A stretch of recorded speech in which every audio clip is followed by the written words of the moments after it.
hacia ti, corro hacia ti, Jesús, Jesús.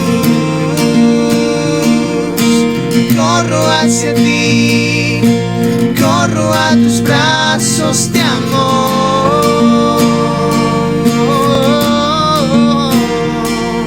Una línea abierta a la vida. Entonces tengo que predicar otro mensaje, lástima. Está bien. Muy bien. Pues como Nicolás ha dicho, mi título anterior era Yo soy pastor alemán, pero no muerdo, solo ladro y a veces regaño. En esta noche quiero profundizar algunos puntos que toqué ayer, pero también los que no estuvieron pueden seguir el mensaje de hoy. Quisiera que iniciáramos leyendo Mateo 16, 17 al 18. Y como saben, Mateo está entre Génesis y Apocalipsis, nada más para ayudarles a encontrarlo rápido. Amén.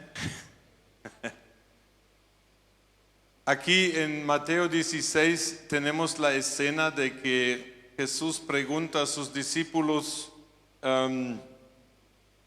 ¿qué piensa la gente? ¿Qué dice la gente que soy? Y unos dicen profeta, Elías y cosas así. Entonces Jesús les dice a sus discípulos, ¿y vosotros qué pensáis que soy? Entonces, ¿se levanta quién?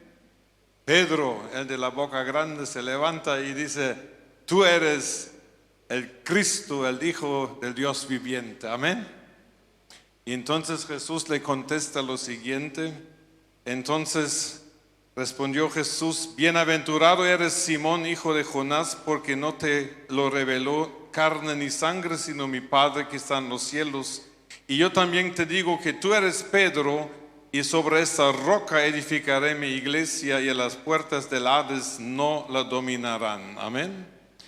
En la teología se sigue discutiendo y peleando de a qué se refiere la palabra roca aquí. Porque algunos dicen, como ustedes sabrán, de que nuestros hermanos separados católicos dirán que la roca es Pedro, la persona de Pedro. Los protestantes, los luteranos y evangélicos dicen que no, la roca es la confesión de Pedro, de que Pedro confiese a Jesús como el Hijo de Dios. Y realmente yo no pretendo explicar este pasaje, pero para mí la palabra central de este pasaje no es roca. Para mí la palabra central de este pasaje es Apocalipsis, porque dice que esto no te lo reveló ni carne ni sangre, sino mi Padre que está en los cielos. Y esta revelación, este acto soberano de Dios, en este momento Dios le abrió los ojos y el corazón y el espíritu a Pedro, y por primera vez, a pesar de que ya tenía un tiempo de andar con Jesús, por revelación divina reconoció de quién era Jesús. Amén. Y eso es realmente la base, esa es la esencia del cristianismo, de que todo lo que nosotros vamos a creer y luego practicar nos tiene que ser revelado por Dios, porque no lo podemos aprender. ¿Me oyeron? Muy importante, porque voy a tocar este punto más adelante. El cristianismo es una fe que tiene que ser revelado por Dios a tu corazón.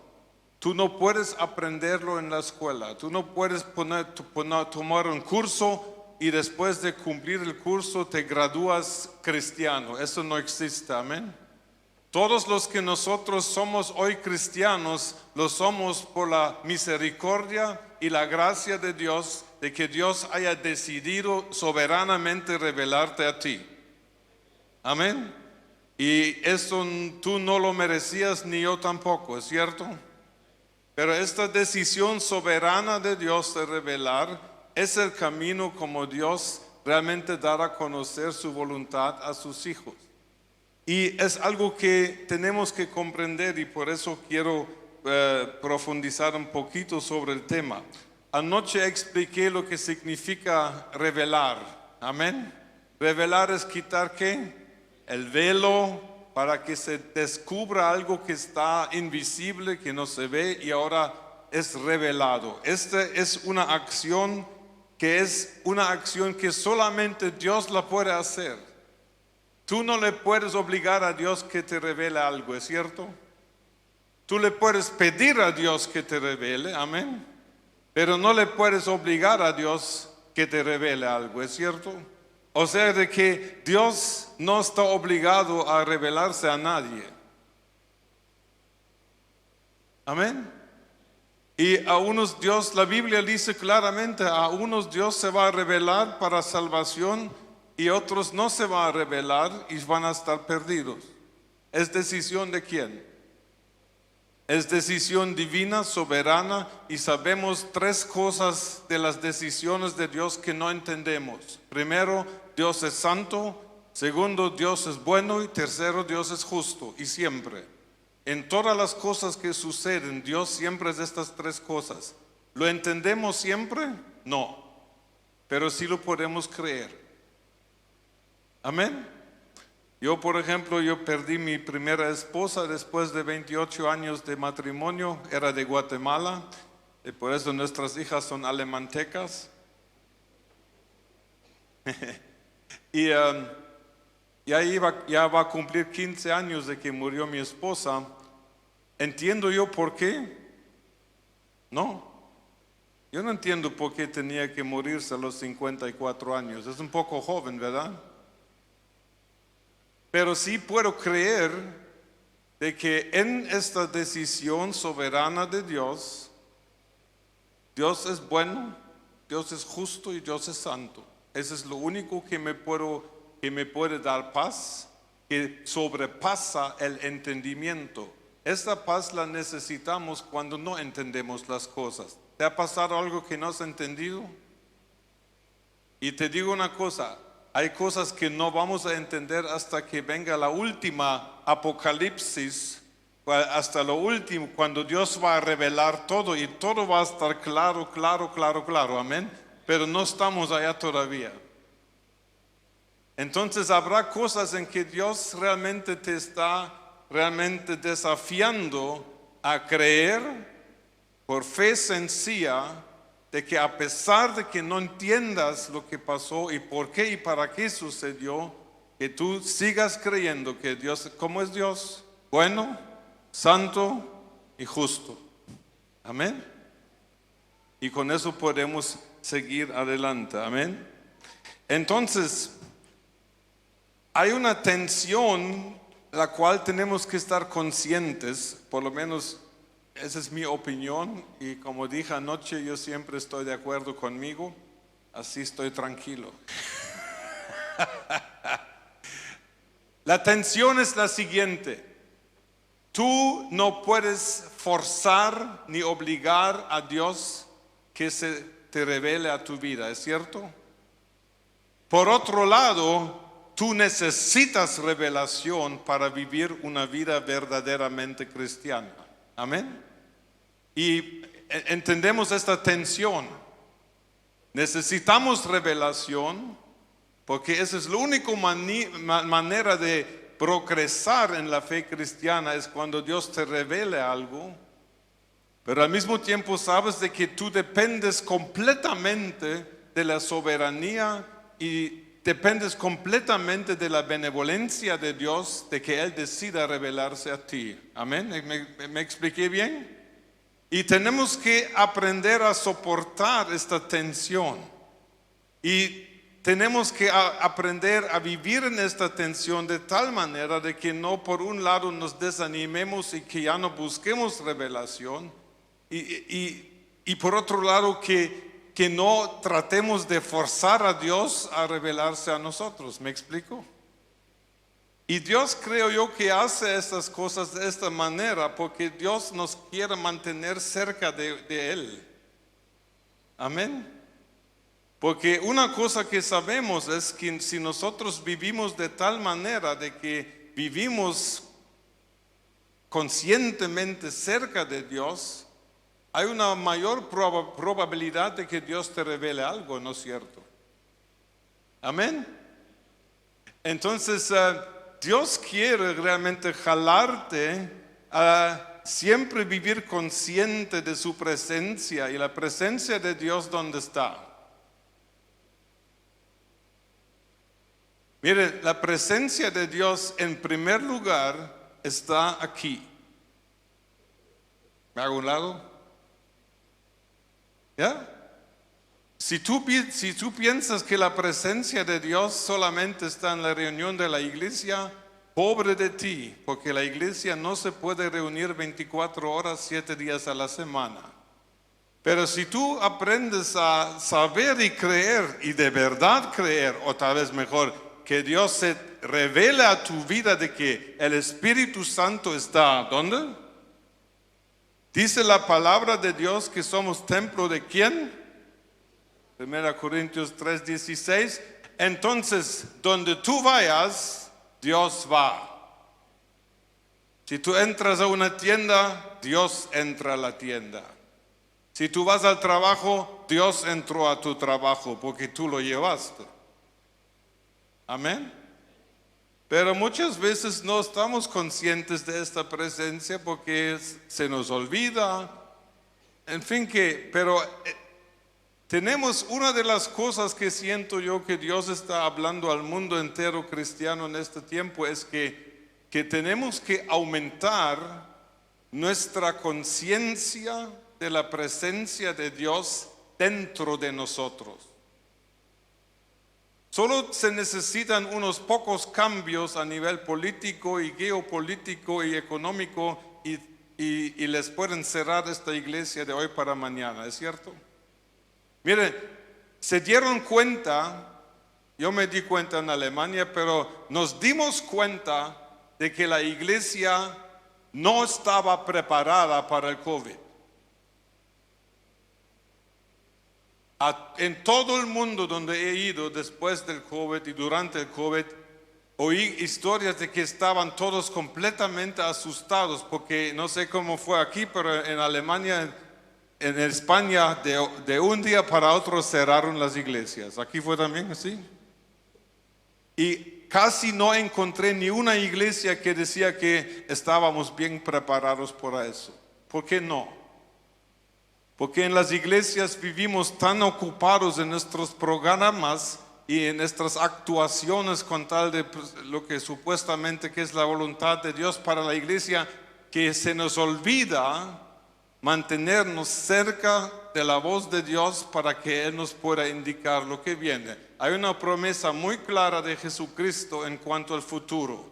En Juan 16:13 dice, y el Espíritu Santo los introducirá a toda la verdad y os hará saber lo que viene. ¿Es cierto? Entonces, si la iglesia o si tú de repente estás en una situación donde estás completamente, no sé cómo dicen en español, pero imprevisto y no estás preparado para esto lo que está sucediendo, en parte tiene que ver con qué. Tú no has estado viviendo en la conciencia de la presencia de Dios que hubiera podido avisarte, indicarte o revelarte algo a tiempo. A veces no recibimos revelación porque estamos tan ocupados en nuestra religiosidad que Dios ya no puede hablar.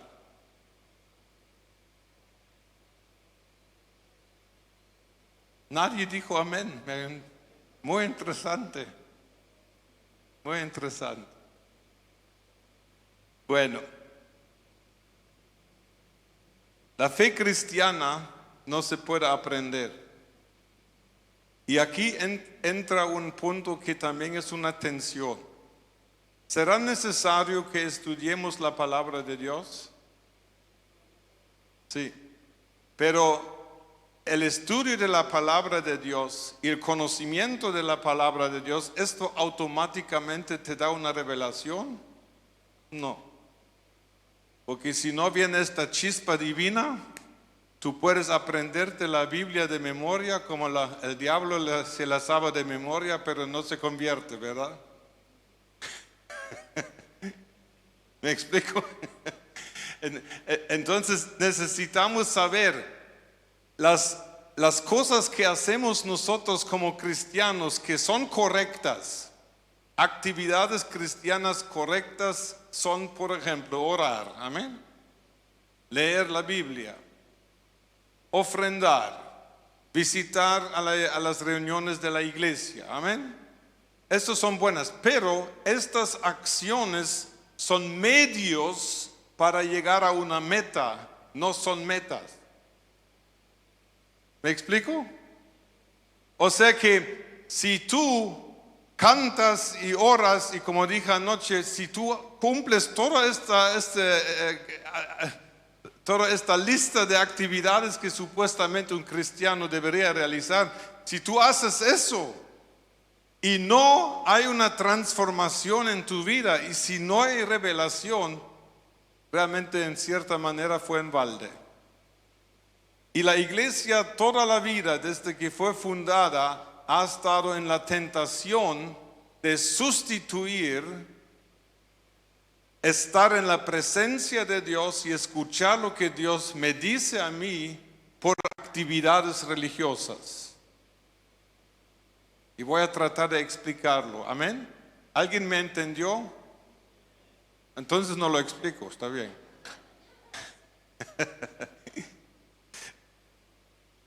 Hay un grupo de personajes en la Biblia que todos, cuando digo el nombre de estos tíos, todos saben de quién estoy hablando. Los fariseos. ¿Han oído de los fariseos? En alemán, la palabra fariseo es una expresión idiomática para decir hipócrita. ¿Así es así? ¿Aquí? Cuando se habla de fariseos, ¿qué piensan? Lo primero que nos viene a la mente es fariseo es idéntico como para decir es un hipócrita. Amén. ¿Eran todos los fariseos hipócritas? No, porque Nicodemo era buena gente, ¿verdad? José de Arimatea también era buzo. Y había otro sin nombre que también Jesús le dijo, tú estás cerca del reino de Dios. O sea que no todos los fariseos eran hipócritas, pero la gran mayoría parece. Ahora, ¿qué pasó con los fariseos? Miren, imagínate esta escena.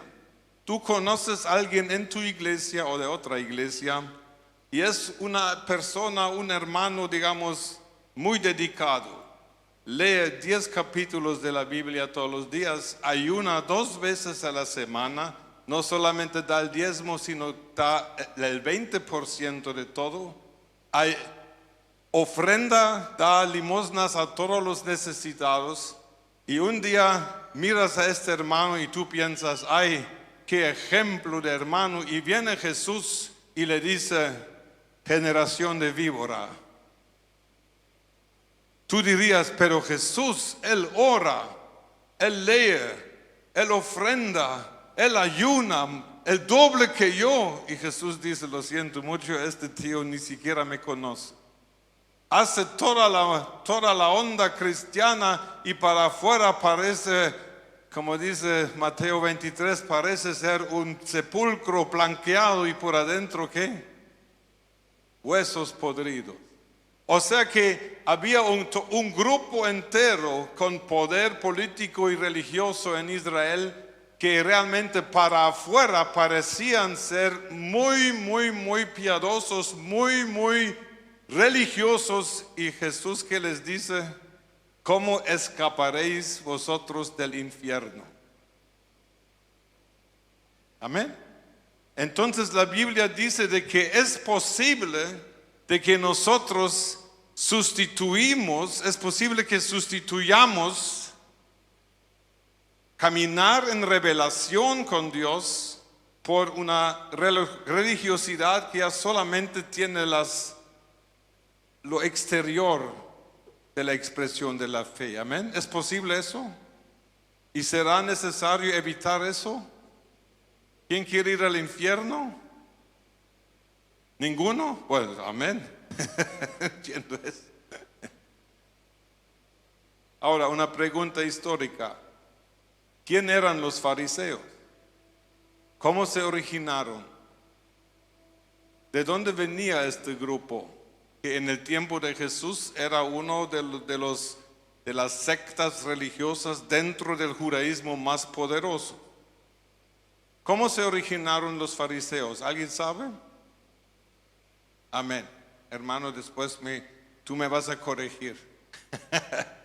Los fariseos se originaron más o menos unos 400 años antes de Cristo, y era el tiempo después de la conquista del mundo conocido por Alejandro Magno.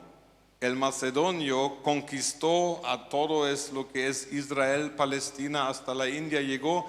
Murió joven de 32 años y cuando murió repartió su imperio, el imperio griego, entre sus 4 generales. Los nombres no interesan. Y entonces, después de la conquista militar por Alejandro Magno de toda esta área, vino la conquista filosófica, porque los griegos querían no solamente tener estos territorios, sino que también querían infiltrar su filosofía humanista griega a estos pueblos. Amén. Esto es el tiempo cuando los fariseos se levantaron y decían no. Nosotros no permitimos de que nuestra fe sea infiltrada por el humanismo. No permitimos que se llamaba la helenización, amén. O sea que los griegos querían ganar filosóficamente a estos pueblos que habían conquistado militarmente anteriormente. Entonces los fariseos se levantaron y decir que no, paramos eso. Nosotros nos paramos en contra de esta influencia maligna. Y entonces el origen del fariseísmo era una revelación divina, era un verdadero mover de Dios para que se guardara la fe pura de Israel. Amén. Necesitamos este tipo de fariseos hoy, hermanos, porque el humanismo está entrando con fuerza a la iglesia. No sé si aquí en Argentina pasa esto, porque en Europa están pasando unas leyes nefastas, horribles, directamente del infierno. Amén. Necesitamos gente que se levante en el nombre de Jesús con una revelación de Dios para poner en contra de estos movimientos malignos, dentro de la iglesia y preferiblemente también fuera de la iglesia. Amén. Pero estos fariseos que habían iniciado bien con revelación de Dios, con unción de Dios y con cierto éxito, porque lograron de que Israel no cayera en la trampa humanista, en el tiempo de Jesús, ¿qué había pasado? Los fariseos no habían desarrollado y progresado en la fe y en la revelación de Dios. Porque si todo lo van a olvidar que dije hoy, esto por favor recuerden, la revelación de Dios hasta el fin de los tiempos es progresiva. Dios revela algo en un tiempo, en una estación de tu vida, de tu iglesia, de tu nación, pero después viene otra revelación que va encima de la anterior. ¿Me explico? O sea que Dios va añadiendo revelación sobre revelación. Así es, la Biblia es Dios revelándose poco a poco y más concreto y más claro con el tiempo. Al principio tenemos a Dios el Creador y después el Jehová de los ejércitos, el Santo de Israel, pero con la venida de Jesús ya viene más revelación de quién es Dios. Amén. Y en el Antiguo Testamento Dios es el Creador y Jehová de los ejércitos. En el Nuevo Testamento con Jesús Dios ya es el Padre, amén, primordialmente. Y cuando ya viene el Espíritu Santo, ya es el Abba Padre, o sea que se nos va acercando Dios. Amén. Pero eso pasa progresivamente. Y entonces esta progresión de la revelación es algo que uno tiene que tener en cuenta. Los fariseos se pararon en un nivel de revelación, y esto era la revelación que habían tenido originalmente. Hay que proteger y hay que defender la ley de Moisés. Amén. Amén. En su tiempo era bueno, definitivamente. En el tiempo de Jesús ya no. Porque imagínense, el Cristo, el Mesías que todos esperaban en Israel, se les presenta ante sus ojos, ante su nariz, predica, enseña, hace milagros, levanta muertos enfrente a ellos y no son capaces de reconocerlo. ¿Por qué? Porque se habían quedado en un nivel de revelación anterior que no les ayudó a entender lo que Dios estaba haciendo en la actualidad, en el tiempo de Cristo. Amén, hermanos. Ahora, ¿por qué digo eso? Hola.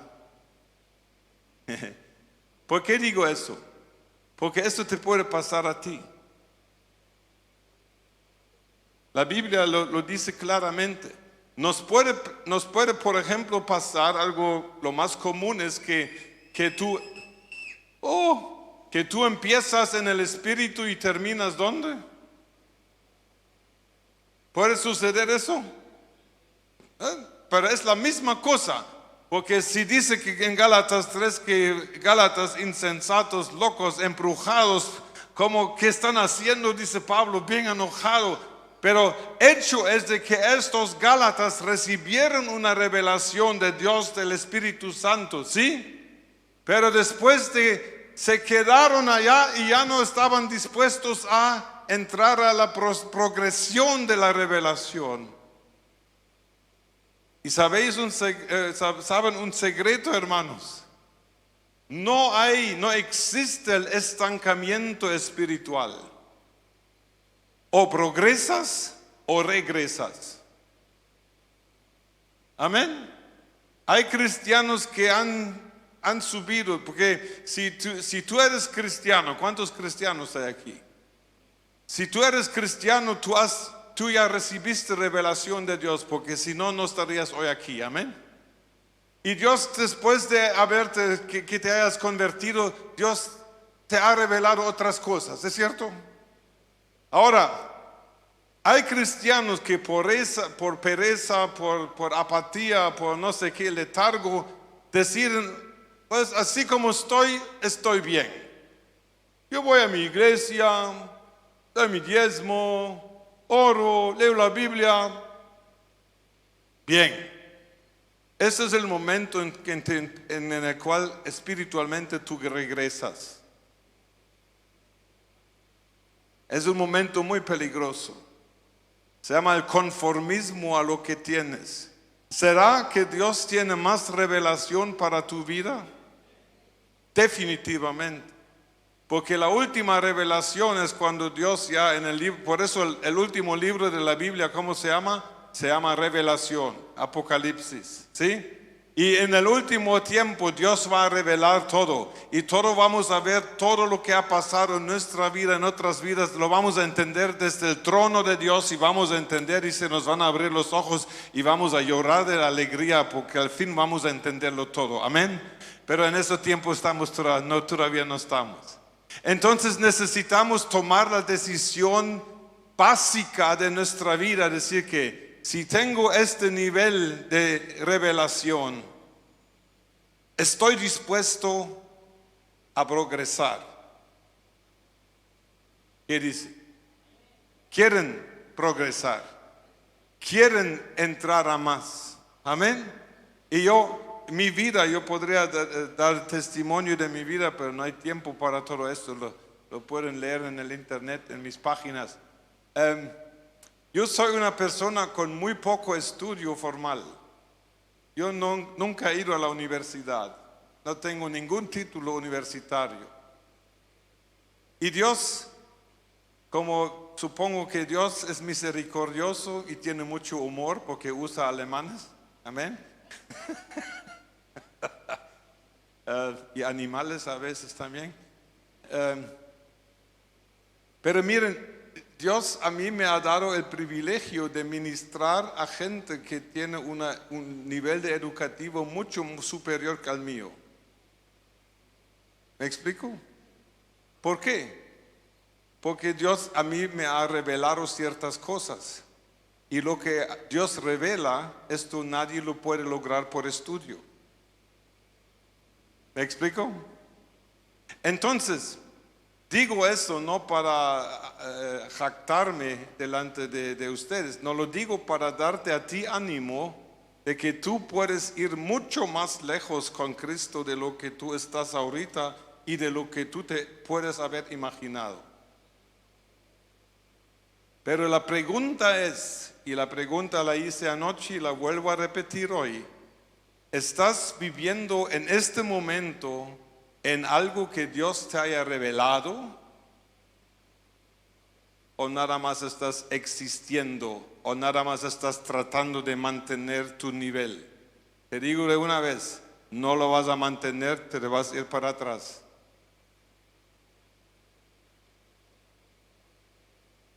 Yo diría amén.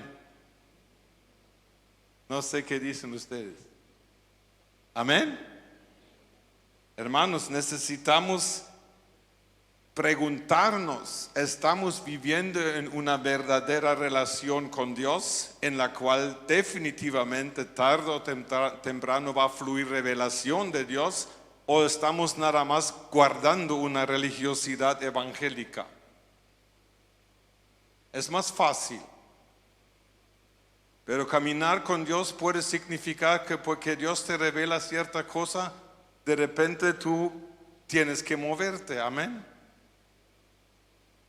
Yo había fundado una iglesia con otro pastor en Guatemala. La iglesia en pocos años subió bastante, crecimos bastante.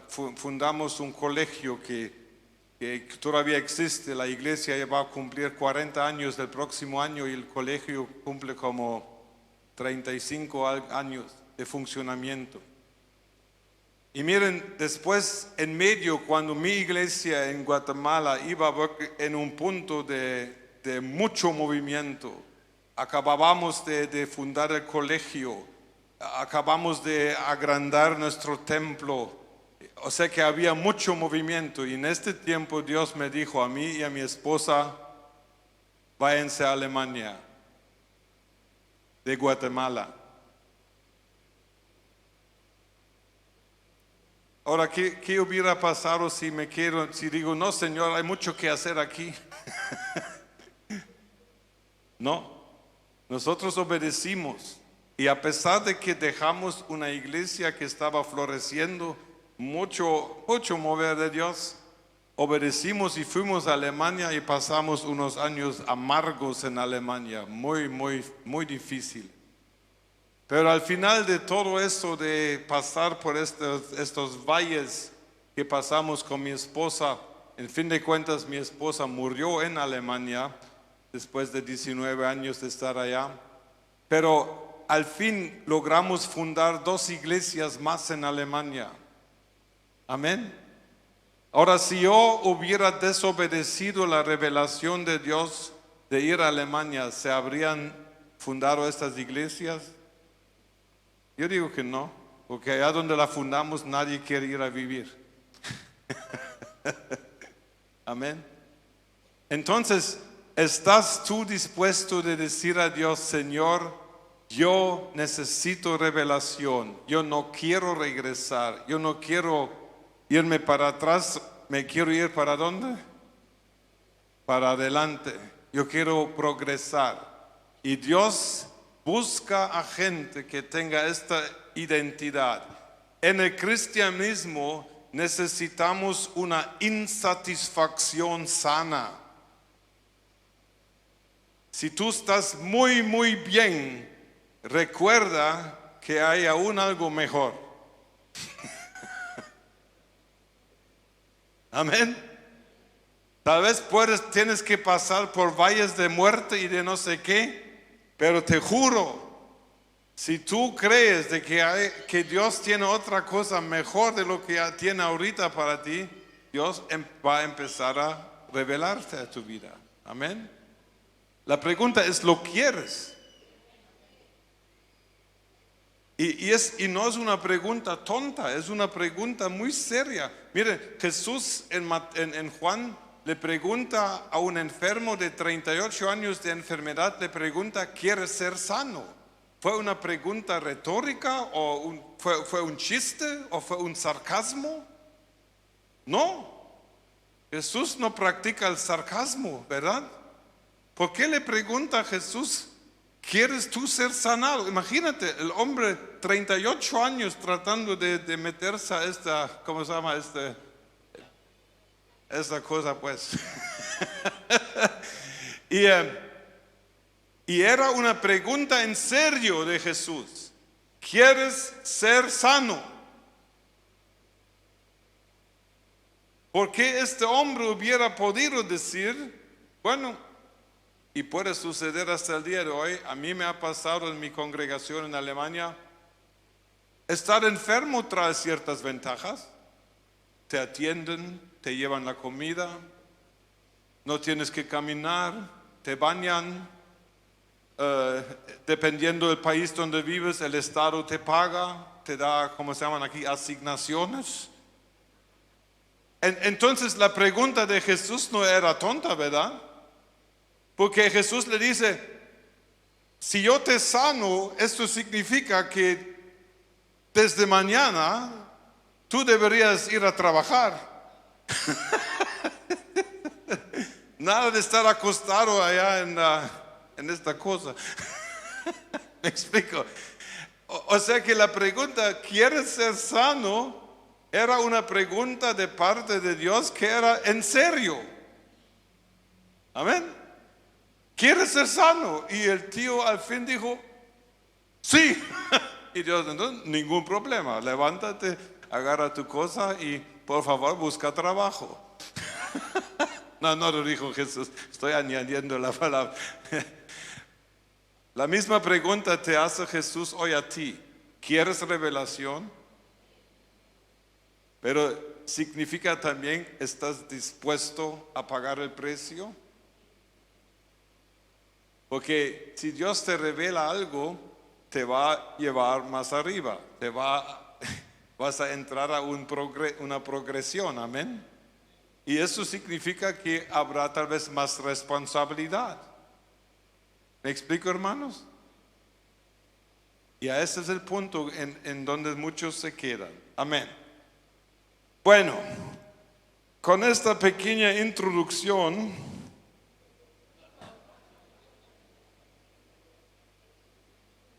quisiera empezar con mi mensaje, pero ya pasó mucho tiempo, así que voy a tener que regresar no sé cuándo. ¿Cuántos minutos me dan más? Ya van 37. En algunas iglesias ya me hubieran señalado con luz roja que me baje. Otras iglesias sube el equipo de alabanza, empiezan a tocar para decir, termina al fin. Pero gracias a Dios aquí todavía no miro luces. ¿Me dan otros minutos, hermanos? Porque si dicen no, obedezco. Quiero mencionar 5 puntos muy cortos que Dios busca en personas para revelarse a ellas. Ahora recordemos, la revelación de Dios es una decisión soberana de Dios, amén. Tú no la puedes forzar, tú no puedes, no tienes ningún derecho a esto, amén. Por otro lado, tú necesitas revelación, amén. Entonces Dios ha revelado unas cosas en su palabra que si tú vives de esta forma, tú realmente te estás presentando delante de Dios como un candidato para recibir revelación. ¿Quieres ser candidato? Adelante. Primero, humildad. La Biblia dice que Dios da gracia a quienes y resiste a los locos, amén, a los soberbios. Da gracia significa porque la revelación es una manifestación de la gracia de Dios, amén, porque no la tiene que dar. Entonces Dios busca a gente humilde. ¿Eres tú humilde? ¿Cómo puedes tú saber que eres humilde?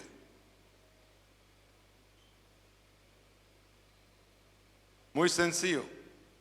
Si tú te presentas y hablas de ti mismo de acuerdo a lo que es verdad de tu vida, eso es verdadera humildad.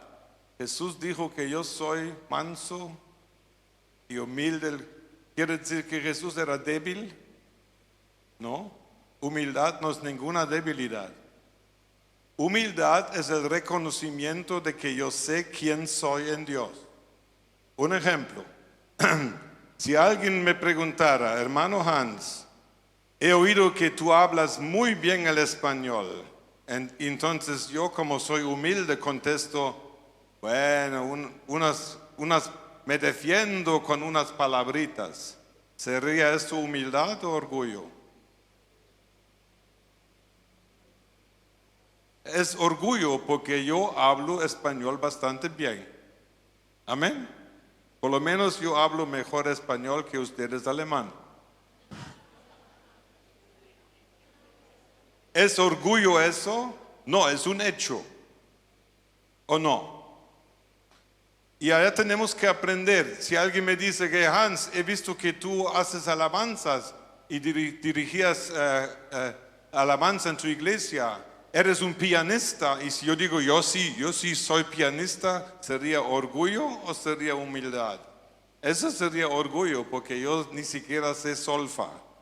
He oído de que a estos puntos con no sé qué banderas y sabe, yo me pongo en el teclado y empiezo a tocar, pero no me preguntes cómo se llaman estas cosas que estoy tocando.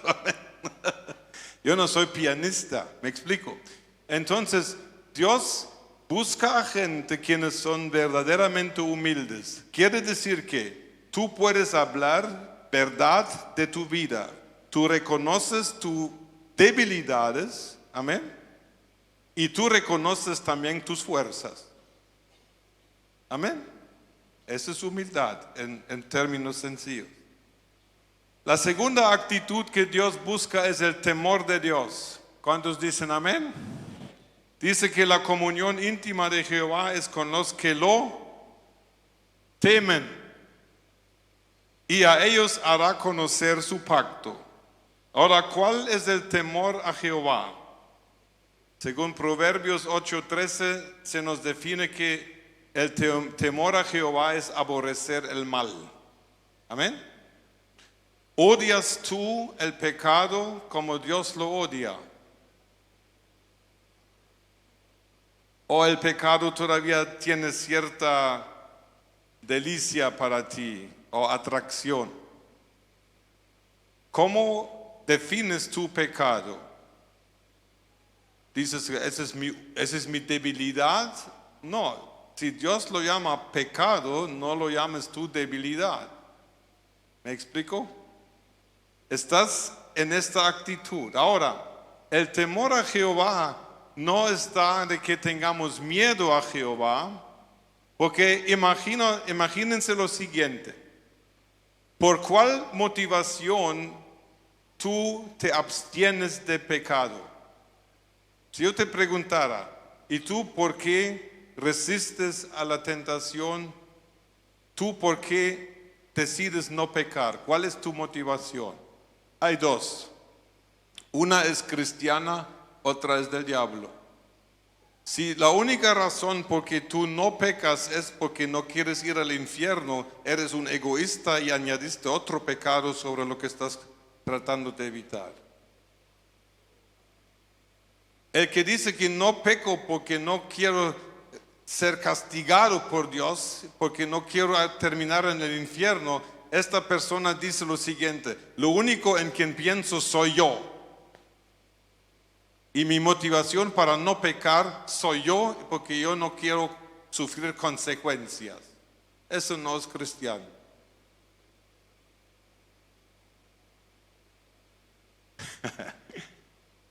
¿Cuál es la verdadera motivación para no pecar? Eso es el verdadero temor a Jehová para mí. Es que tú no quieres herir el corazón de Dios.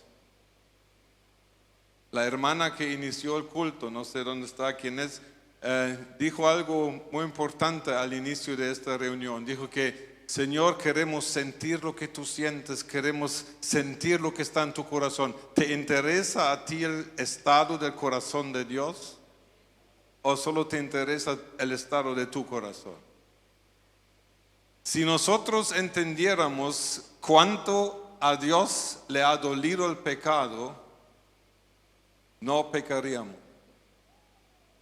Porque muy pocos de nosotros han sentido este dolor. El temor a Jehová es la decisión de que yo vivo de tal manera de que mi Dios no es herido por lo que yo haga, diga o deje de hacer o de decir. ¿Cuántos dicen amén? A este tipo de gente Dios les llama la atención, porque dice que ellos piensan en mí y no solo piensan. Mire, nuestras reuniones, hermanos, con todo su permiso y perdón, la mayoría de nuestras reuniones son reuniones donde tratamos de satisfacer alguna necesidad nuestra. Vamos a la iglesia para que nos bendigan, para que oren por nosotros, para que nos aconsejen, para que nos consuelen, para que Dios nos esto y esto. Y solo pensamos en lo que podríamos sacar de la iglesia. ¿Quién viene a la iglesia a preguntar, Señor, ¿cómo estás tú hoy? ¿Qué te podría dar a ti?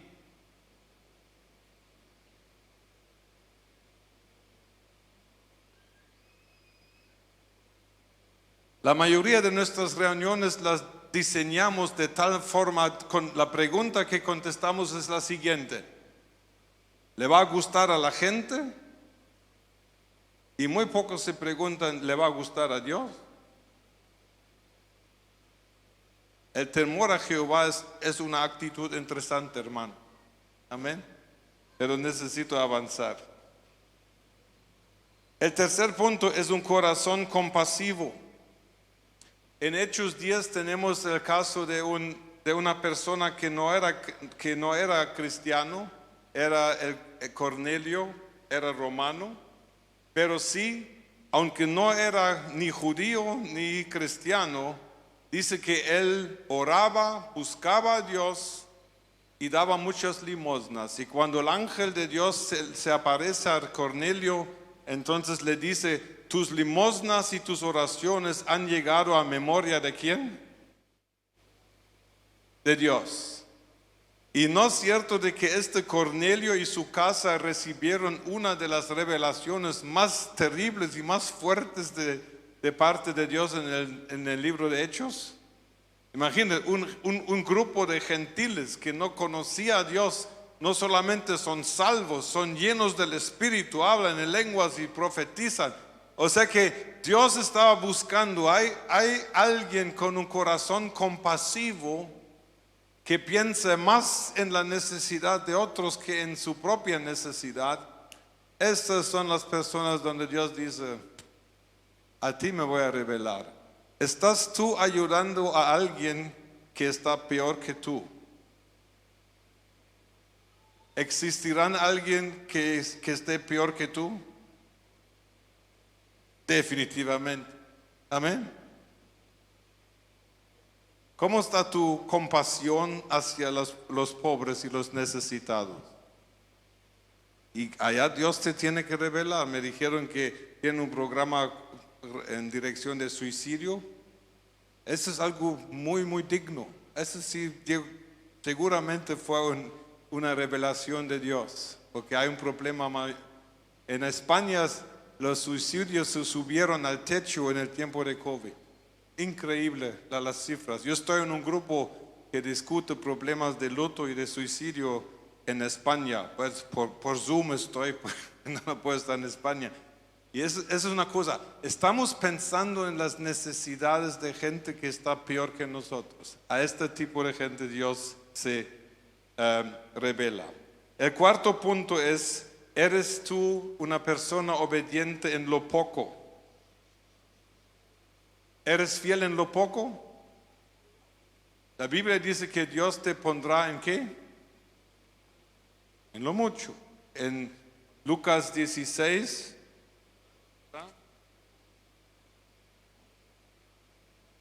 10 al 12 dice, el que es fiel en lo muy poco, también en lo más es fiel. Y el que en lo muy poco es injusto, también en lo más es injusto. Si en las riquezas injustas no fuisteis fieles, ¿quién os confiará lo verdadero? Y si en lo ajeno no fuisteis fieles, ¿quién os dará lo vuestro? ¿De qué está hablando Jesús en Lucas 16? Está hablando de tu manejo del dinero. Amén. Y Jesús no le importa la cantidad de dinero que manejas, pero Jesús sí que tengas. Pero sí, a Jesús sí le interesa cómo manejas el dinero que está a tu disposición. Él, por ejemplo, el que es fiel en lo muy poco, eso es el dinero que tú tienes. Jesús lo llama lo muy poco. Si eres millonario o si solo ganas 500 pesos a la semana, ese es el dinero que tienes, ese es lo poco. Y Jesús dice que si en eso eres fiel, te va a poner en lo más. Amén. ¿Cómo manejas tu dinero? Y no estoy hablando ni de diezmos ni de ofrendas, estoy preguntando cuál es tu actitud hacia el dinero. Hay gente que cree que el dinero es algo que sirve para pagar la renta, para pagar no sé qué alimentos. No, el dinero, según la Biblia, es una semilla en tus manos, la cual tú deberías emplear de tal forma que Dios sea glorificado a través de eso. Amén. Miren, yo he visto de que gente que aprende, y aunque sean lo más pobre que se pueda hacer uno, gente que aprende este principio de la fidelidad respecto al dinero, no se quedan en la pobreza. No, es imposible. Dice que si en las riquezas injustas no fuisteis fieles, ¿quién os confiará lo verdadero? O sea que tu manejo del dinero tiene que ver directamente con tu nivel de revelación. Yo sé que no es un mensaje muy agradable, pero la ventaja es que dentro de un ratito me voy. Dejé explotar a la bomba y yo me voy a Lima. Dice que si, oigan cómo define Jesús el dinero que tú tienes en la bolsa. Dice que si en lo ajeno no fuiste fieles. Ajeno aquí, ¿a qué se refiere? Al dinero. ¿Qué quiere decir eso? El dinero que tú tienes no es tuyo. ¿A quién le pertenece? ¿Vives en esta conciencia? ¿Me explico? Entonces aquí, como Dios sabe de que el dinero es un asunto tan sencillo y de que hablar de dinero en iglesias es una de las peores cosas que puede hacer uno, pero el hecho es de que Jesús dice claramente, si tú quieres entrar a la verdadera revelación de Dios para tu vida, si tú quieres que Dios te dé lo tuyo, lo que Dios tiene preparado de revelación para tu vida, aprende por el dinero. Amén. Y nada más para que se sepan, yo no cobro por mis predicaciones. Y si sus pastores hoy me quieren dar una ofrenda, la voy a devolver. Yo no quiero dinero. Solo para, si alguien piensa que estoy predicando para que me den. Amén. Esa es una cosa muy sencilla. Incluso escribí uno de mis libritos, va sobre el dinero. Y Mire, ¿puedo hablar de eso o es muy incómodo, hermano? ¿Se sienten muy mal? Ah, bueno.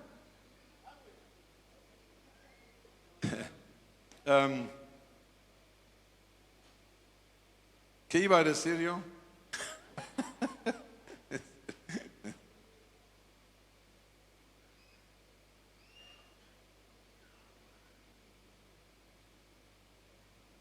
Nadie en la Biblia habló más del dinero como Jesús.